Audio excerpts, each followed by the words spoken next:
You knew this was going to be 2 physical matches in a row, but how do you feel like the team handled that coming out on a hot day and taking it to them early? Yeah, I think really well. And you're right, we did start off fast. And the team built, I think we kind of built our confidence from there, although I feel like they stole some of that momentum late in the second half. They started passing the ball around and finding a middle player who was open just based on our system versus theirs. They were finding an open player, which kind of stole some of our momentum that we had, and I think gave them some. But then coming in at halftime, we just adjusted how we were going to play them on the flanks, which gave us another free player now in the middle, and we were able to not let that happen anymore. And I think that changed, swung the game back in our favor. So they're definitely a physical team, but not so physical that we got into stuff that we couldn't handle. We just needed to match that and be strong on the ball and care about getting to the ball first. And when someone did win the ball, having a support player there so they could get rid of it before they get double teamed or swarmed. And when those things happened, we were pretty good at breaking their pressure. And speaking of pressure, on y'all's end, it seemed like your forwards, they were very high up in that press. Was that a part of the game plan? Well, just that, look, you're going to play a team that would like to kick it down the field. If you don't get to their servers, then the ball's going to be behind you all the time, or all the way up to their very talented 2-front. And when they went with 3, like, they've got some talented attackers. So if you want them to have the ball all day, then don't press them. If you want to try to limit the number of times they get the ball or make them getting the ball even more difficult, like bouncing in or hard to manage, then those are all wins for us. And so, yeah, I was really proud of our forwards. We did have to sub a lot to keep them fresh, but man, they ran like crazy. Story, Raleigh specifically were everywhere, and Z put in, the work as she always does. And of course, we rely on her to finish her chances, which she did. You mentioned Story. She led to that first goal by Z. Can you just speak to her kind of interview that she brings to the game? A week ago, she had a great week of practice, and it dovetailed into Thursday. And I thought she was excellent on Thursday. And then instead of it just being a one-hit weekend for her, she doubled down and had a great Sunday. So Story is one of the great stories of the weekend, is that she just had it together, and her fitness and her tenacity just came to play today. And yeah, we don't score the first goal without her press. Relentless in this heat on a second game in 4 days.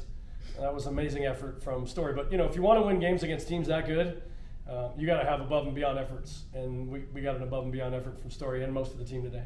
You talked about managing frustrations when it came to Kansas, and you were disappointed maybe in that against Houston. How important was it to see you guys bounce back against a team?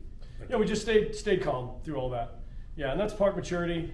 Staff has to stay calm too, which we don't always do that. But when the team stayed calm, stayed composed, fouls were fouls, on us, on them, just get on with it. It's a better game for us, and we didn't let anything really get to us. And there wasn't a ton out there anyway, but it was definitely not a time to lose your cool when they started getting a lot of possession and they started putting us under pressure. It was not a time to lose our cool out there or at halftime. We just said, hey, look, that's on us. Here's how we're going to play the second half. It's going to be a little different. We're not going to have that player be open anymore. We're fine. And they bought it and executed it and made the second half a special one. For this season, that's one of the more thorough performances. I don't know if I could say it was our best performance, but it's one of our more thorough ones. And I will say Kansas is definitely one of the best teams we've seen, without question. In goal, you guys have been blessed to have some really good ones. Obviously, you go from Marissa to Maddie and now to Faith. How have you seen her grow, and where do you think her game is at right now? It's 3 clean sheets in a row, 6 in her last 8 matches. This is only her second season to be a regular player, because before she came here, she wasn't getting regular starts. So now we're seeing really a sophomore grow into a senior fast, because she's wise. She's 21 years old, maybe 22, but we're seeing her maturity off the field carry now onto the field, making great decisions. Communication has gotten more concise, more efficient. So yeah, if all goes to hell in a handbasket, Faith's still back there.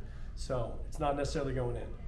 You talk a lot about Big 12 play and how Lubbock will show out, obviously during non-conference play, but also once the calendar turns to October. You're now 2 matches into October, back-to-back crowds over 900. Just talk about the crowd, and 20 wins in the last 24 Big 12 matches, and just kind of what you guys have built over the last 3 or 4 years here. If it wasn't for COVID, I don't know if we would have had to say we built it, but we were 100% took 5 steps back during the COVID and then had to rebuild, which was hard. But we rebuilt it on the backs of this team we've got here, these seniors. They were through all of it, and just had a high standard.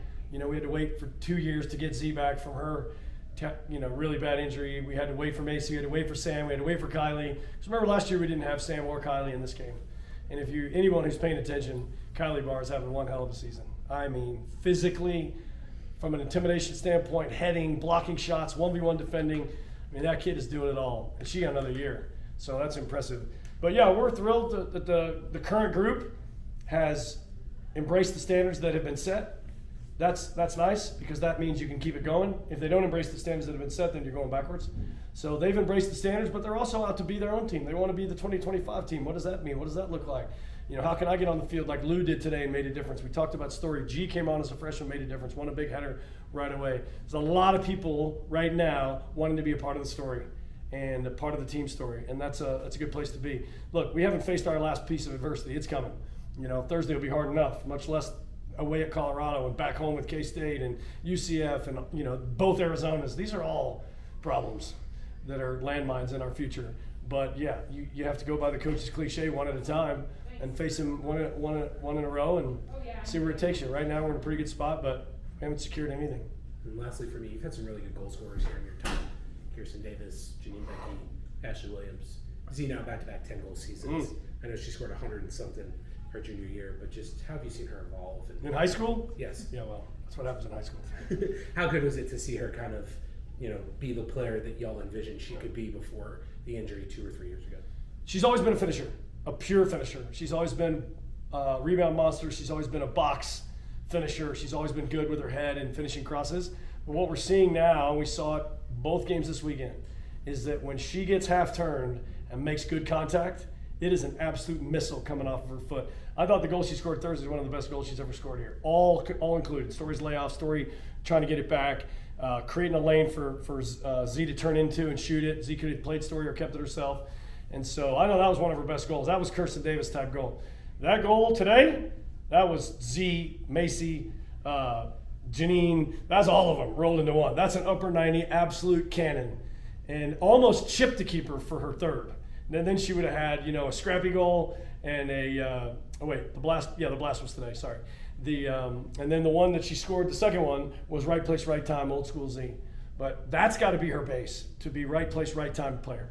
But now that she's adding a little bit more to her game, yeah, who knows? Who knows where the ceiling is? But I know she's got another year, so we plan on finding out. Have you seen a little bit of an attitude shift in her, and now that she is that player instead of just trying to make a name for herself? Now everybody knows who she is when they come in the game. I think she likes that. I think because of her physical assets and attributes, she's not worried about extra attention or someone's going to kick me now or someone's going to bully me, because she actually thrives on contact. And so the more someone tries to mess with her, the better off Z is. She's like Charles Barkley in the low post. You know, she's not going to get really moved off the ball, and she can use that to her advantage. I think she's the one that doesn't feel the heat. She has a lot of pressure on herself. She wants to be successful, but I think the fact that people know who she is and she's getting a lot of attention, I think she likes that. And the last one for me is there seemed to be some sort of formation shift at the end. Was that just because the goals of being up to, or were y'all working on something there with Kylie? Definitely we're not working on anything. We were just trying to win. Yeah. And all it was we decided to go 5 in the back.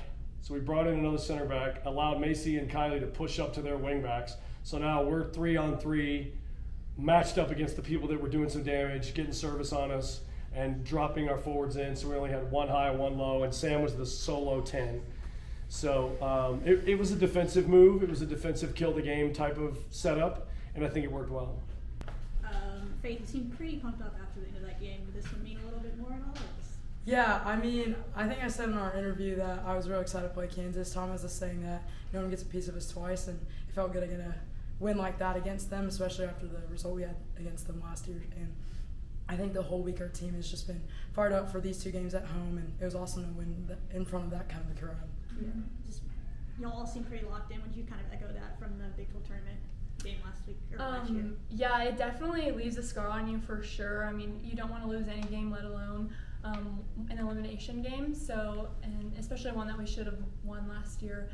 So I think throughout the year, it's preparation and it's remembering those tough memories. You know, we're remembering the San Francisco game so that when it comes to days like today, we can show up and do the best that we can.